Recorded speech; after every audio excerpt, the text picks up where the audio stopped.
Dobrodošli u još jednu epizodu treće sezone Open podcasta u okviru projekta Wine Vision by Open Balkan.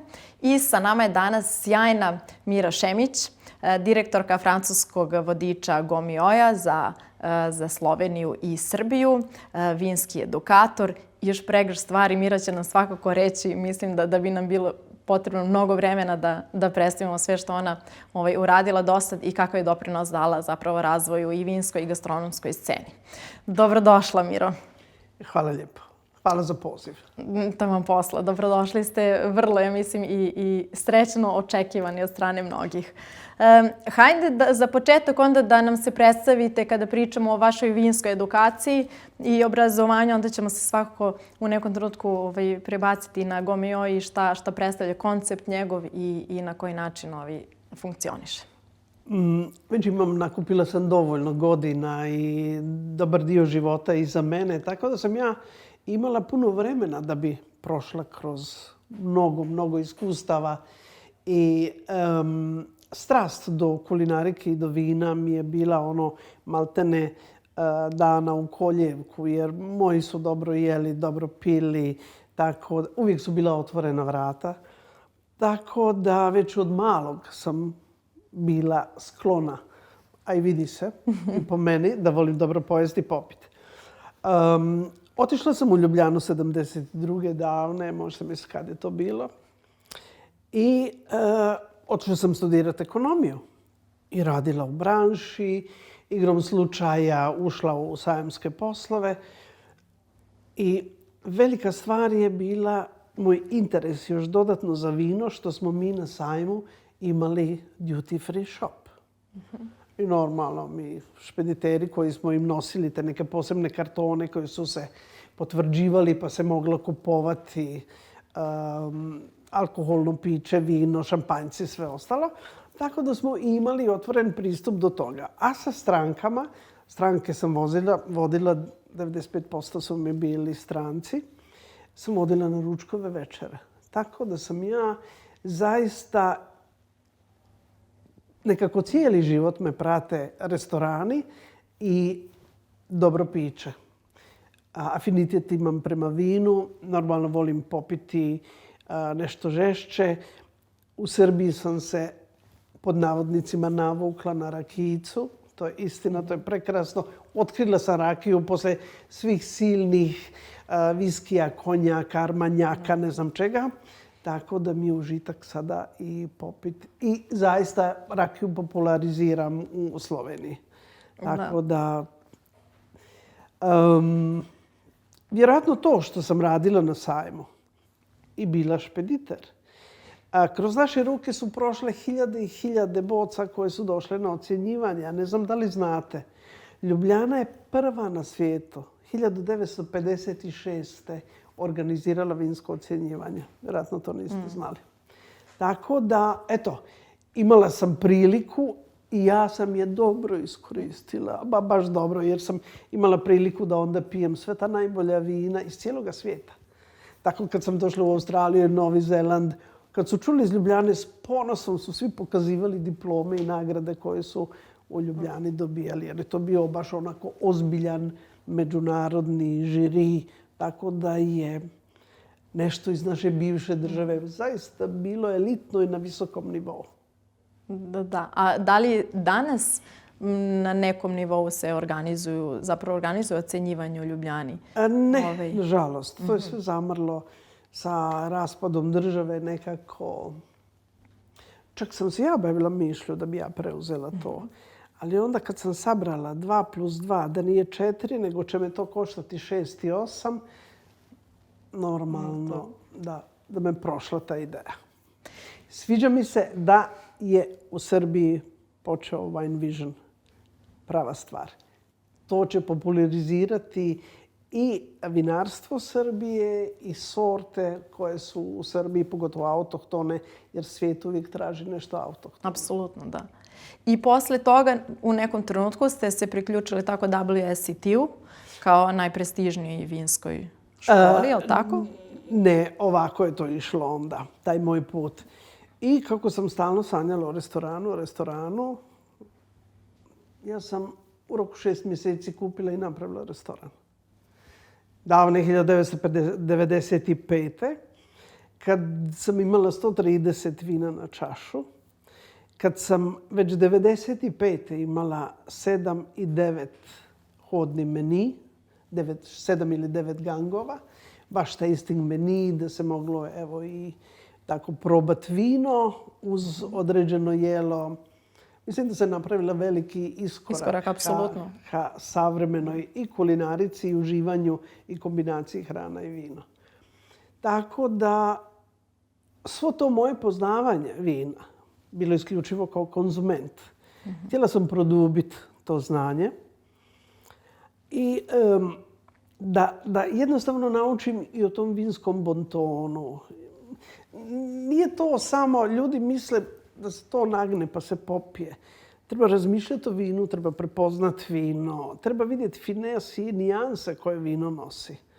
Zato dajem prednost vinu pred svim drugim pićima, jer vino je zaista dar sunca, zemlje, čovjekovo znanje. Te žuljave ruke su donijele tu ljepotu u čašu. I upisala sam se na sommelijerstvo. Došla sam do najvišeg nivoa. I vi ste jedina žena na Balkanu, je li tako? Da, ja mislim da sam jedina, ne provjeravam jer mi nije do toga sad jesam, nisam.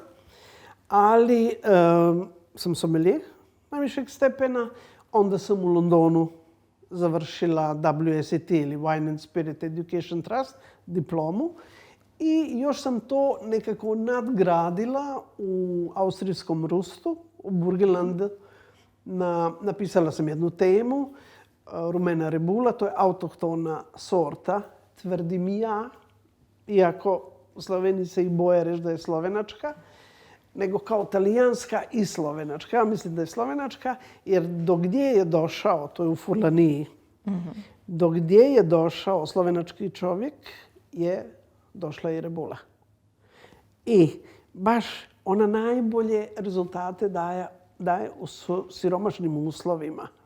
Tamo gdje bi morao dohranjivati, to je slaba, ta zemlja opoka, to je krečnjak, nju možete maltene kašikom grebat tu zemlju.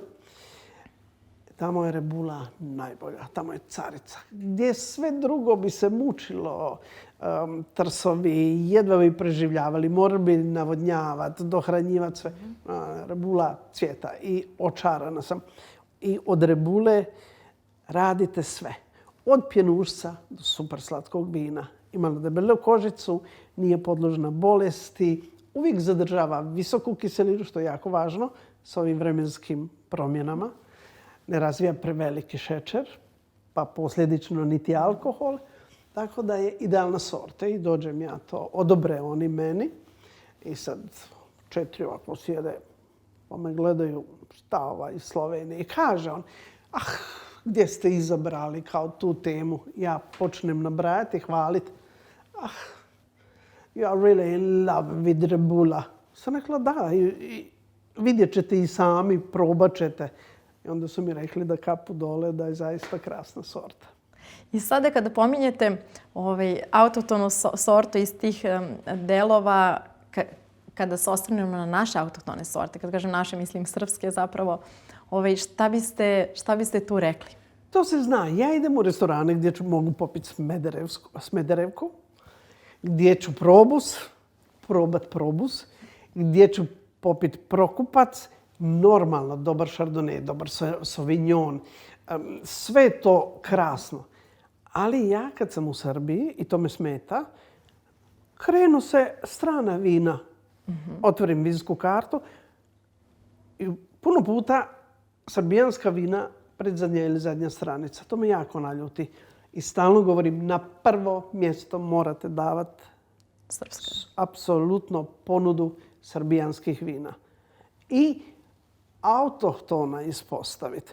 Namjerno ne spominjem tamjaniku jer tamjanika je muškat. Tako da, ali ova ili regionalna sorta koju jako volim, grašac ili ti graševine ili laške Riesling, Riesling Italico, prekrasna sorta i sad uživam i večeras idem na večeru, ja već znam šta ću pit. U tom restoranu gdje idem znam da imaju Malo pre kada ste odličan spomenuli svi grašac. stilovi vina, sada i srpski vinari zaista koriste grašac. Odlično. Ne bili Odlično. proizveli Pravi od izbor. penušavih na kraju i do dezerta. Jer prije nekako ta sorta bila zapostavljena, jer su pustili 5, 6, 7 kila. Normalno. Sad kad su sveli Redukcijom. na kilu i po, kad se koncentrirao sok, onda je došlo do izražaja savršene kvalitete te sorte. Tako da ja zaista uživam kad dođem u Srbiju i u rakiji i u vinima. I to je zaista sve bolje i bolje. To tako raste kvaliteta. Jedino što mislim da cijena je dosta visoka, pogotovo za mlada svježa vina. Tu je malo previsoka cijena. To zavisi da i od vinari do vinari. Kvaliteta nema tu, znate, Da, nije diskutabilan uopšte. Odlični pjenušci su.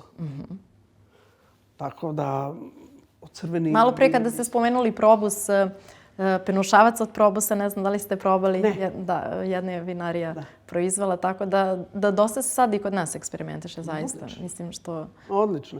Ma sve. Ja si malo i umišljam. Evo sad dolazim do Gomioja. Mi već spremamo 4. sad vodič. Mislim da smo ipak nešto malo pogurali. Kvaliteta je već postojala i uvijek govorim te namirnice koje imate u Srbiji su fenomenalne. Odlično meso, odlično voće, povrće. Već ispadne ono zaista da pretjerujem sa tim hvalama, ali to je istina. Tako da malo više sofisticiranosti onda u ugostiteljstvu. Ja volim roštilj, volim pečenje, apsolutno. Ali se može iz svega toga još napraviti drugačije tanjure, drugačija jela, drugačiji iskorak. I pogotovo onda su još ljubice srbijanskim vinima. To se mora još malo više poraditi. To me smeta da se srbijanska vina ne stavljaju na prvo mjesto. To moram pod obavezno. Obavezno, da. Kada se evo sada pominjete Gomio, objasnite nam malo više o konceptu i kako funkcioniše Gomio da bi ljudi, oni koji možda i ne znaju, da bi znali, razumeli. Gomio je nastao neki 70 godina nazad u Parizu, tako da su 2 novinara. Vidjeli su da je nevjerojatan odaziv na članke koje su oni pisali i ocjene, pa su onda napravili prvo, to su Go i Mio. To su njihove prezimena. I onda su napravili časopis i to je bilo ludo. 75. kad su napravili prvu knjigu, a prodano je 150.000 primjeraka. To je bio šok. Zašto? Normalno da po nekim drugim vodičima idemo i pogledati te dobre restorane, ali to je nekako ipak elitistično. To je uglavnom visokog ranga, za duboke džepove. A njih dvojica su domislila i napravila vodič za svaki dan. I za svaki džep. Da si ga može, već sam im dosadna to kad kažem, i student i penzioner. Znate, da se ne treba svaki dan i konačno ima mogućnosti. Ali ja u te vrhunske restorane ne znam da li idemo jedan na 2 mjeseca. Ja volim pojesti i roštilj, i pečenje, i ribu, i različite pite, pohano pile. Na dnevnom nivou. To je krasno, različite salate, da. Ali na svakodnevnom nivou, da si svako to može priuštiti. Znate, to je prednost Gomioja. Jer daje se šira slika i neko kad dođe u neki grad, neki turist ili konačno domaćin, otvori, pogleda ili aplikaciju ili knjigu. Ja više volim knjigu, ipak generacije su tu. Ali mislim da i tiraž, izvinite, u Srbiji pokazuje da papir i dalje ima. Moram reći, potpora, podrška turističke organizacije Srbije, apsolutno. Mi bez njih ne bi mogli ni doći, ni raditi, tako da tu da bude ono šapo, evo, da šešir dole. Hvala im, da. Turističkoj organizaciji, zaista. I sada kada gledamo... Oprostite, pazite, oni su razumjeli šta je danas. Najdonosniji turizam danas na svijetu je vinski kulinarični. Jer to dolaze, da kažemo, pravi ljudi koji će i ostaviti novce u državi u kojoj dođu. Jer ih zanima hrana, zanima piće i zaista spremni su. Oni dođu da potroše pare. Nije to svaka čast svima, znate, ali i to je turistička organizacija prepoznala da treba takve ljude dovesti u Srbiju jer imate šta pokazati. I kada gledamo zapravo Gomio zaista ima veliku ulogu u širenju i vinske i gastrokulture jedne zemlje. I sada kada pomislim na to gde se vodič sve može naći osim u Srbiji, zapravo kako ljudi mogu uopšte doći do te knjige, da li kupiti, da li poručiti ili postoje neka... Kupiti samo u Srbiji, jer pođite evo po Knezi Mihajlovoj, u svim knjižarama ćete naći Gomio, to zaista. Turistička organizacija se i potrudi da se knjige pošalju svi koji su u vodiču, dobiju i knjige i naljepnice, jer te naljepnice su važne da se olakša turistu. Jer prepoznatljivost. Jeste, prepoznatljivost je jako važna. U Austriji i Belgiji, znate, Gomio je prvi vodič. Prvi, apsolutno, po cijenjenosti, po prepoznavanju i priljubljenosti, taj žuti vodič je zaista na prvom mjestu. I ako vam dolazi jako puno ljudi iz centralne Evrope, njima je jako važno kad ugledaju žutu naljepnicu jer znaju da su standardi isti u svim državama. To je jako važno. I vi ste između ostalog, pored restorana, uvrstili i vinarije, je li tako? I vina u vodič. I koji su kriterijumi na osnovu kojih birate zapravo? Moram reći da taj dio posla, iako sam ja educirana i godinama sam ja, to nisam ni spomenula više od toliko svih stvari, ja sam godinama ocjenjivala vina. Sad mi je to već malo onako i dosadno cijeli dan sjediti, sad probavati. Pogotovo što volim pjenušce i bijela vina ko 80% žena. Kad dođe pogotovo na red crvena vina, pa u pauzi moraš ići sa četkicom pred zube jer su crne od tanina iz crvenog vina. Ne smiješ do boksa sa pastom za zube. Uništiš si odmah paletu. Tako da to čovjek onda već malo dosadi. Znate. Odoh ja sa svojom temom. Koji su kriterijumi? Kriterijumi na osnovu kojih birate? To ja onda vjerujem i povjerim domaćem stručnjaku, čovjeku za kog znam da je u toku, da prati sve što se dešava, koji zna dobro ocijeniti i procijeniti vino. Bez veze je da ja dolazim sad iz Slovenije da ocjenjujem srbijanska vina. Ja mislim da čovjek koji ovdje živi to najbolje zna. Znači, to su zapravo inspektori su ljudi sa...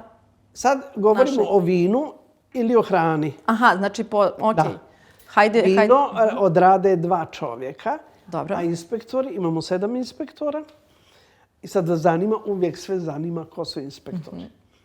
A prvu godinu, priznam, imali smo inspektore izvana, iz Francuske i iz Slovenije. Morala sam ih upozoravati da budu jako pažljivi, jer mi ocjenjujemo sve. Od toga da mjerimo jačinu zvuka, do prijaznosti, ljubaznosti, stručnosti osoblja. Ja sam upozorila, molim vas, toliko šarmantne ljude u servisu imaju, toliko šarmantne konobare, zaboravit ćete da gledate da li je to lijeva ili desna, kako primi čašu, kako otvara flašu. Sam rekla, sludit će vas, oni su me ovako gledali. Kad su došli, su rekli, imali si pravo. Taj šarm koji ovdje ljudi u servisu, govorim o dobrim restoranima, o ljudima koji vole taj posao, ne o kafićima gdje studentarija radi. Ne govorim o tome. Tako da sve ocjenjujemo i već drugu godinu počela sam već prvu godinu voditi i inspektore iz Srbije, ali davala sam im manje zahtjevne restorane. Jer prije nego što uopšte krenemo, mi imamo, da kažemo, šaptače. Mi se raspitamo jako dobro o restoranima kakvi su. A mi ih onda postavimo. Jer i ti naši šaptači imaju različit ukus. Neko voli samo ribu, neko voli samo meso. Naši su inspektori, da kažemo, univerzalni. Moraju imati znanje o vinu. Zaista moraju i voljeti, ali i znati prepoznati ukuse, jer nije to, go mi je oplatio, pa sad idemo mi jesti pit. Ne smije se ništa pisati. Tako da one štosevi iz filmova kao eto padne nešto od pribora ili olovka ili ne znam, to su bajke. Inspektor ne smije da izda inspektor. Ako dođe u restoran neki koji nešto se pravi da ocjenjuje, odmah možete znati da nema šanse. To sigurno nije inspektor. Inspektor ako nije zadovoljan, on nikad ne će reći, zato ja ne mogu biti inspektor. Ja nikad ne ocjenjujem, jer ja odmah sve kažem, to bilo dobro, to nije bilo dobro, to nije bilo skladno, ovo je bilo super. Da ne dolazite pre inspektora da dajete sugestije. Ja moram biti jako neutralna. I inspektor, ako nije dobro, kad pitaju, je bilo dobro, odlično je bilo, hvala, plati bez pogovora i na vrata. Tako da nije jednostavno. A poslije svega uvijek savjetujem da se prespava. Znate, jer možete biti malo euforični, ali onda treba razmisliti. Uvijek, kako su sad i degustacijski meni, uzme se meni, ali se izaberu neka 3 jela. Ili ako je a la carte, izabere se predjelo, glavno jelo i dezert. Ili ako baš neko nije lud na dezert, može neko uzme 2 predjela. Ali mora uvijek gledati da je nešto što je kuhar, šef napravio. Ne sad super daskicu ili miročki sil, tako pa tako, grilovano. Ne, to moraju biti napravljene stvari. Makar, sad pošto se i ponavljaju jela, nažalost, ja kažem makar onda treba uzeti neki tatar, da li riblji, da li mesni, da se vidi kako je to, da li je, da kažemo, na stari način ili je sad ovaj novi, samo nasjeckani, bez jajeta. Ali može se vidjeti ideja i način i znanje tog kuhara koji je to pripremio.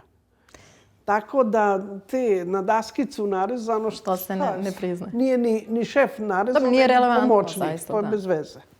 Tako da, evo, već su mi u Sloveniji pregovorili da u Srbiji sve govorim što ocjenjujemo, a da gore ništa. Pa sam rekla, pa ništa, onda pogledajte to što sam pričala u Srbiji, šta ću. I kakva je scena sada kada se osvrnemo, zaista gastronomska scena i vinska u Srbiji? Pošto ste dosta putovali, gde smo mi tu negde? Mislim da smo mi malo ove 3 godine što izlazimo, malo ipak pogurali još to ka višem nivou. Normalno. Da svako teži da napravi nešto dobro. Nažalost, ima i par, ja kažem to, zafrkavam se, internetnih kuhara, znate, koji se gledaju, pa čak i dobro postave tanjur, sve. I dobre namirnice upotrijebi. Ali kad dođemo do ukusa i razloga zašto je to stavljeno na tanjur, skupato, dođemo do slabog rezultata. Tu treba više poraditi. Ići na onaj kalfinski sistem treba učiti od dobrih šefova. Ne može se preko interneta naučiti, niti iz knjige. Mora se proći jednostavno praksa, učiti se od osnova. Ako ti ne znaš, ili sad ja imam smisao pa ja ću to napraviti. Ako ti ne znaš napraviti 5 do 8 klasičnih sosova, Zaboravi. Ne umišljati si o nekom svom znanju. Osnova svega je ipak to staro znanje i treba učiti od starih majstora koji su prošli tu školu. Sad se to nekako malo zaboravlja. Ili što ja ovdje vidim. Kada ste držali predavanja na visokoj hotelierskoj školi budućim kuvarima, jel? Pretpostavljam da ste se osvrnuli na to i ukazali. Više je bilo naglasak na vinu. Više smo govorili o vinu, nekako sam im probala približiti tu senzoričnu analizu vina. I bez veze je reći degustacija, to nije pravilno. Trebamo uvijek reći da je senzorična analiza vina jer sve upotrebljavamo. Zaboravi se reći da mi prvo vino slušamo. Kako se toči. Nije to samo pjenušac sad, pa da ti, ja se uvijek zafrkavam, poslušate ono kod da date školjku na uho. Ja se uvijek zafrkam da svaki onaj bubbles kad pukne kaže popij me. Moram uvijek i praviti neke šale, anegdote u tim predavanjima, pogotovo mladim ljudima treba nekako približiti tu tematiku. I mislim da sam bila i dosta i zabavna i s anegdotama, jer ipak već 15 godina nekako približavam vino ljudima i početnicima. Ja imam ljude. I kroz svoju školu, je li tako? Kroz moju školu. Ja imam, sigurno ih je bilo 10-ak, koji su svih 15 godina svaki put išli jer pogotovo prije kad se još to moglo nositi s avionom vino ili autom po Evropi, ja donosim takav vina, da je to fenomenalno. I nigdje ni nemaju onda priliku probati sve te uzorke. I kod mene se niko ne smije doći s autom. To zabranjujem u školi. Ne smije, jer mi onda to ipak i popijemo, ali u mojoj školi se jede i pije i radimo i uparivanje, sljubljivanje, hrana, vino. Tako da ljudi su čak su i bili dosadni, stalno me forsirali, pa kad će opet škola, pa kad će opet škola. Pa kažem ja, jer vam nije dosta škole? Nije. Jer vino je čudo. Vino je prvo toliko različitih sorti, toliko različitih teroara, toliko različitih praksa. Jer, evo, Chardonnay svi znaju. Sasvim druga slika će biti Chardonnaya iz Novog Zelanda, Chardonnaya iz Australije, namjerno iz Južne Amerike, Evrope, sjever Evrope, jug Evrope. Tako da svaka godina je priča za sebe, svaka sorta je priča za sebe i to je zaista ono što mladi vole da kaže, upotrebljavaju englesko, tako da i ja, evo, vino je never ending story. To nikako ne smije reći. Nije gazirano piće koje se napravi samo sa aparatima, nego je to odraz čovjeka. Vinari su umjetnici i robovi i umjetnici, kreativci, ljudi koji donose važne odluke pri stvaranju toga što ćemo mi imati u čaši. I ja sam svim svojim koji su me ikad slušali rekla da vam ne bi palo na pamet da kažete to vino nije dobro. Vino može imati grešku. Može. Normalno. To se svakome može desiti. I to već u podrumu da nastane greška, da nastane neka bolest. Onda čepovi. Puno je različitih još faktora koji mogu da utječu i možda malo iskreve to vino. Ali čovjek je u najboljoj namjeri. Čovjek vinar radio cijelu godinu i da neko vehementno, to nije dobro. Mislim da je to baš važno naglasiti. To ne dozvoljavam. Možete reći, ako je greška, ako je bolest, to je normalno. Odmah prepoznate miris pokvarenog jajeta, kiselog kupusa, ja se zafrkavam muških čarapa poslije košarke.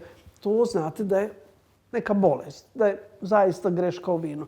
Ali ako se vama neko vino ne dopada, pa možda nije po vašem ukusu. I ne smiju se upotrebljavati takve ružne riječi, jer to je ogromno truda, ogromno sredstava I to je samo za opet kapu dole i pohvaliti. Eto. Prošle godine ste imali edukativnu radionicu na Vine Vision, je li tako? Da. Jako sam bila zadovoljna i govorila sam, iznenadilo me jer ja ipak nisam toliko poznata na ovom području kao na primjer u Sloveniji, Hrvatskoj, Bosni, u Italiji. Zaista sam na puno mjesta već predavala. I iznenadilo me jer radionice, taj prostor je dosta veliki, bila je puna radionica.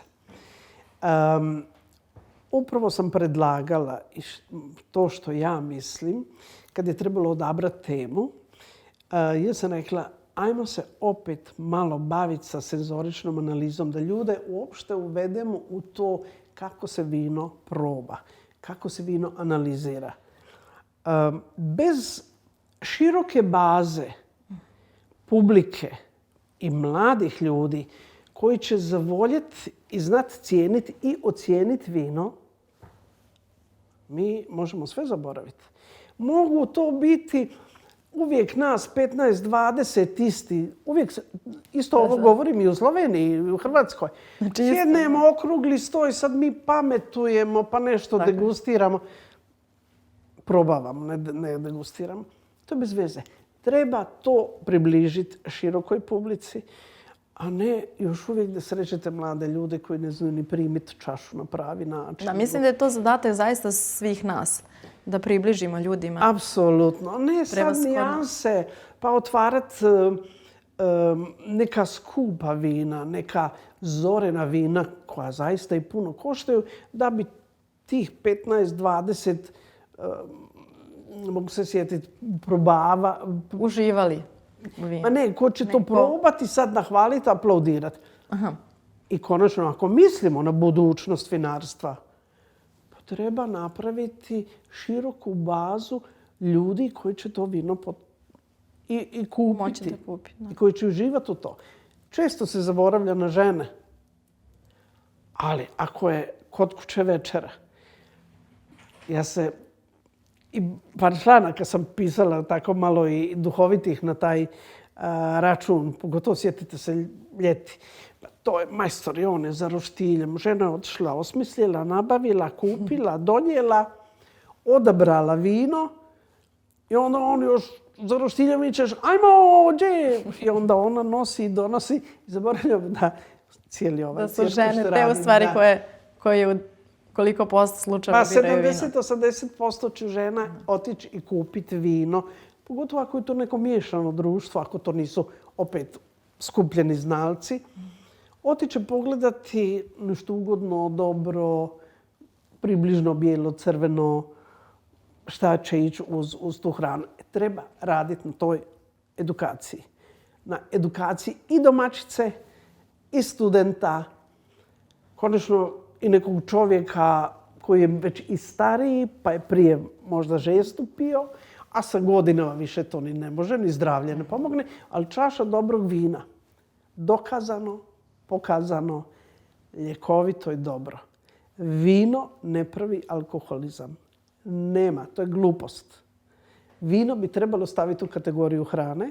To i jeste prehrambeni proizvod, da, zavisi od zemlje do zemlje, ali kod nas... Francuska, Grčka, nema kardiovaskularnih bolesti. Tak. Do 56. opet, 56. kao u Ljubljani. U Sloveniji što je bilo, da. Je u Francuskoj u školama za doručak su davali po čašu vina djeci. Dobro, to su da. Da, evo, to je i meni podatak, ne znam, jedno pola godine nazad da sam pročitala, nisam mogla vjerovati. Ali sve što je umjereno je dobro i korisno. Teletina, riba je korisna, jako dobro.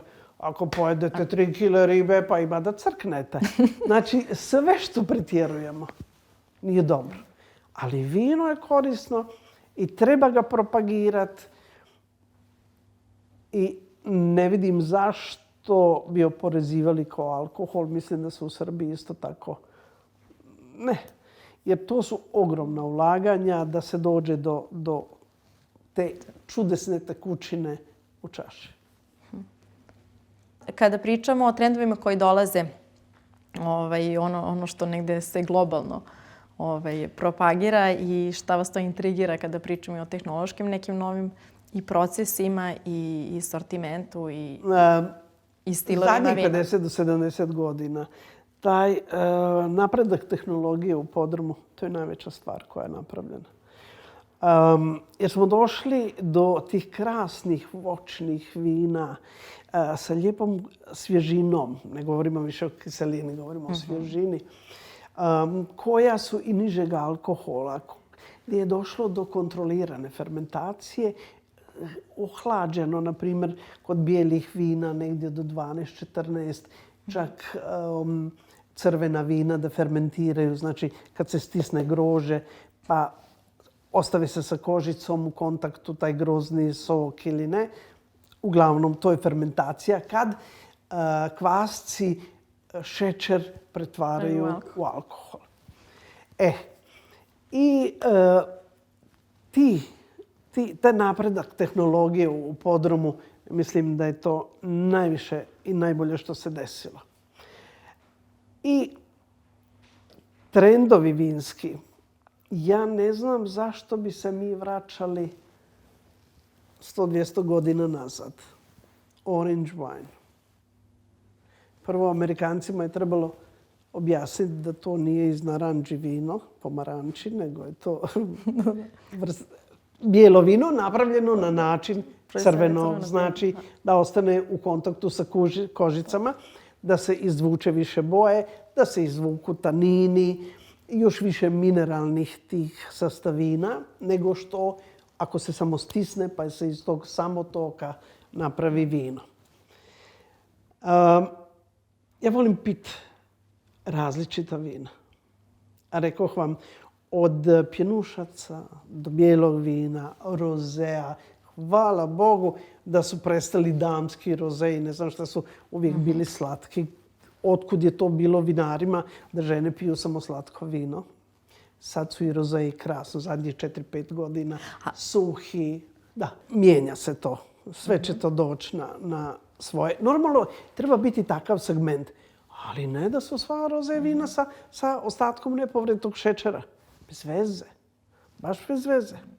Moji prijatelji, baš je bilo nekad azijska hrana. Ta vina sa ostatkom nepovrednog šećera, čak može biti i Riesling i Sauvignon i sve. To je fantastično sa etničkom kulinarikom. Ali sa normalnim vinom, evo ribu da uzmete jedan roze. Ako je masnija riba, iće odlično roze, ali suhi roze. On polusuhi ili polusladak, pa ne ide. Nikako ne može.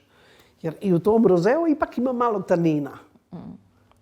I sad riblje ulje i ti tanini, oni se mrze. Ostane metalni, ružni, gorki ukus. Tako da, ali evo, malo smo zabluzili sa tim rozeom. Dobro, da nema veze, da došli smo do oranža, a biodinamika? A to da se mi razumijemo. Samo, molim vas.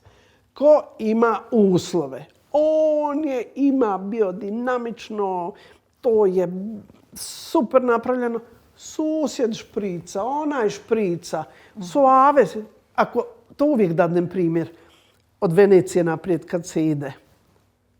Vinogradi lijevo, desno od autoceste, a tih ispušenja od tih silnih auta, to je sad kao super vino.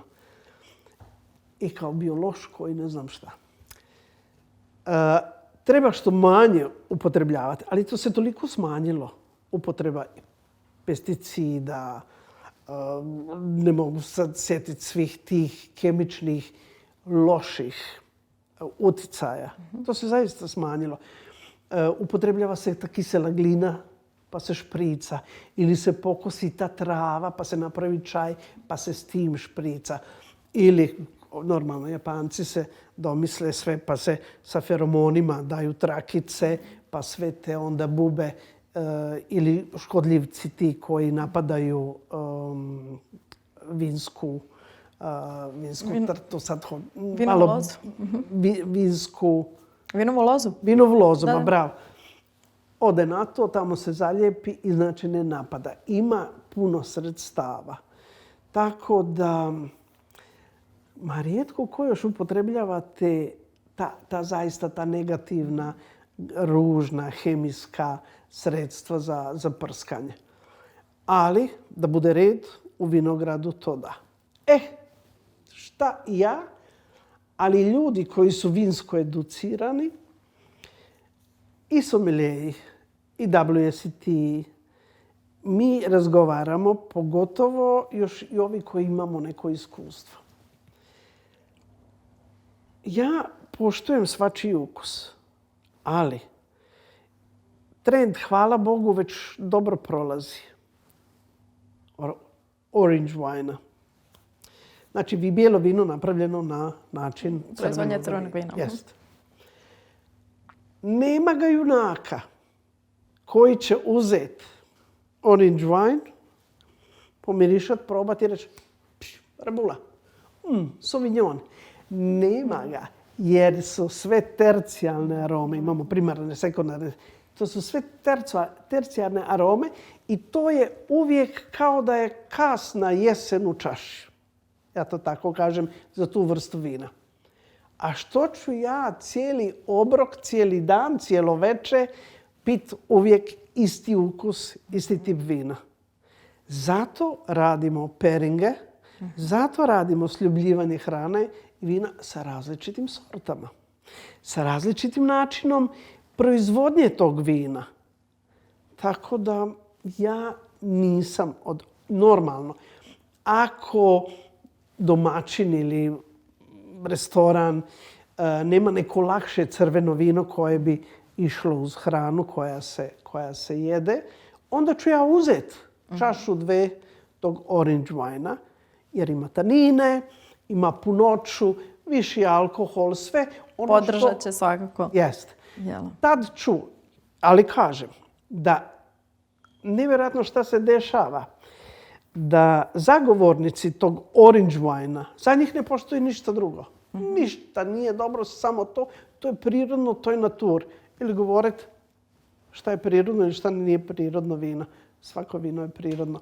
Ko još pravi, ne znam, od hemije vino? Toliko je grožđa, toliko je vinograda na svijetu da nema potrebe da se tu nešto bilo šta improvizuje. Radi. Jest. Tako da, normalno volim i crveno vino. Volim crveno vino koje je napravljeno od sorti sa tanjom kožicom. Tako da, moram reći, malo već zaokruženi i Prokupac i Probus su mi perfektni. Već oni dugo macerirani, nije moj par cipela, ali za probati, ocijeniti, tu apsolutno. Stalno danas spuštam kapu dole, evo dosadna sam. Ali meni se dopadaju te laganije, obrađene i Prokupac isto. I kad je tako taj malo tanji, on mi je ala Pinot Noir, a ja volim Pinot Noir, Pinot modri ili Pinot crni. Može, mislim Pinot Noir, ali tako da ja pijem apsolutno sve. I na kraju istu čašicu slatkog. Tako da kod slatkog vina se jako često svi u pairingu, da kažemo, zafrknu. Dobro. Jer treba razmišljati o nivou ostatka šećera u vinu u odnosu na dezert koji je ponuđen. Tako da svi mislim, to je jako teško. Jer vino mora uvijek biti malo slađe nego dezert koji smo poslužili. Inače će biti tanko, ravno, kiselo, bez veze. Neće da izdrže.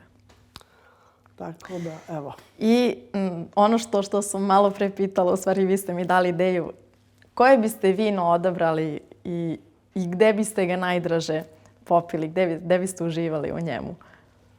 U Srbiji ili gdje? Gde god. Ne postoje ograničenje. Moje srce uvijek puno kad sam u Australiji ili na Novom Zelandu. 6 puta sam bila u Australiji, ali ja kad odem po 2, 3, 5 mjeseci. Ili Novi Zeland. I dok sam bila još u starom poslu, 2000. Jer ja sam istovremeno imala i 4 firme, i restoran, i vinoteku. Nisam baš najčistija, svašta sam radila. I 2000 sam za Sloveniju radila kompletan transport, organizaciju za olimpijske igre u Sidneju. Tad sam bila prvi put u Sidneju i zaljubila se u Sidnej. Da sam bila malo mlađa, otišla bi u Sidnej, otvorila restoran i ne bi se upoznali jer bi ja bila u Sidneju. Ljudi, vino, klima, hrana. Evo. Znači, mjesto smo odabrali još vino i hranu. Hrana. Ja svašta volim. Ja ne znam, ne mogu, nema šta nisam probala, zaista. Tako da, a vino je uvijek ovisno od hrane. I baš sam neki dan pišao čisto jedan članak. Sam rekla, naše someljejsko je, o Italiji sam, gurmanluku i vinu Italije sam pisala. I onda sam rekla, tamo gdje ste, uvijek izaberite iz te regije to hranu neku baš posebnu za to područje i vino koje se uzgaja tamo. To je ta tradicionalna kombinacija i to je uvijek najbolja. Tako da i dole pitanje šta bi imala u tanjuru, jer je isto tako razlika i apsolutno neko vino karakteristično za to područje. To je ono kada ste i na početku rekli da restorani u Srbiji zapravo treba u vinskoj karti na prvom mjestu da imaju srpska vina, ponudu srpskih vina. Apsolutno. A posle toga sve ostalo. I ja sam čula kao šta pametuje. Samo zbog toga što sam rekla, oprostite, mislim da srbijansko vino mora biti na prvom mjestu i puno veći izbor. Šta ću ja dođem iz Slovenije? A ću ja piti italijanska vina koja su mi na 100 km od Ljubljane? Bez veze. Ako sam potegla do Srbije, onda ja želim da pijem srbijanska vina. I svako tako razmišlja. Zaista mora jednostavno da se poradi na toj svijesti da je ovdje kvaliteta. Ali zaista i raditi na tome i aplaudirati domaćima i podsticati ih i podržavati. A vinari bi mogli malo smanjiti cijenu pa bi bilo idealno. Eto. Hvala zaista na izvornom vremenu što ste došli iz Ljubljane kod nas. Zaista, hvala na pozivu. Užitak mi je jako volim doći u Srbiju. Pa se vidimo svakako na Wine Visionu. Da, apsolutno, da. Pa i prošle godine, normalno. Prošle godine, da. Tako. Hvala još jednom. Hvala vama.